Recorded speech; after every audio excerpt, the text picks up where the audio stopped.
Hello guys, ఈరోజు egg Manchuria ఎలా చేయాలో తెలుసుకుందామా? ముందైతే ఒక ఎగ్ని తీసుకొని ఇలా బీట్ చేసుకొని దాంట్లో ఉప్పు, కారం, కార్న్‌ఫ్లోర్, శనగపిండి కానీ మైదా పిండి కానీ వేసి కొత్తిమీర వేసి ఇలా కలుపుకొని ఉంచుకోండి. ఇప్పుడు ముందుగానే ఉడకబెట్టి ఉంచుకున్న గుడ్లని 4 హాఫ్స్ కింద కట్ చేసి అది ఆ బ్యాటర్లో ముంచి ఆయిల్లో వేసి ఫ్రై చేసుకోండి. ఇది గోల్డెన్ బ్రౌన్ కలర్లోకి మారాక ఆయిల్ నుంచి తీసేసి పక్కన పెట్టుకోండి.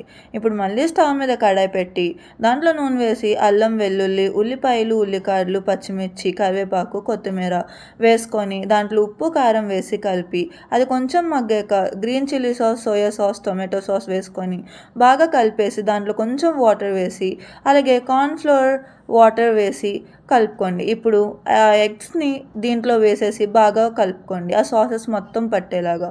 ఇప్పుడు గార్నిష్‌కి స్ప్రింగ్ ఆనియన్స్ ఇంకా ఇలా కొరియాండర్ వేసుకొని సర్వ్ చేసుకొని తినండి. చాలా చాలా బాగుంటుంది. ఇది టేస్ట్ మాత్రం సూపర్ వచ్చింది.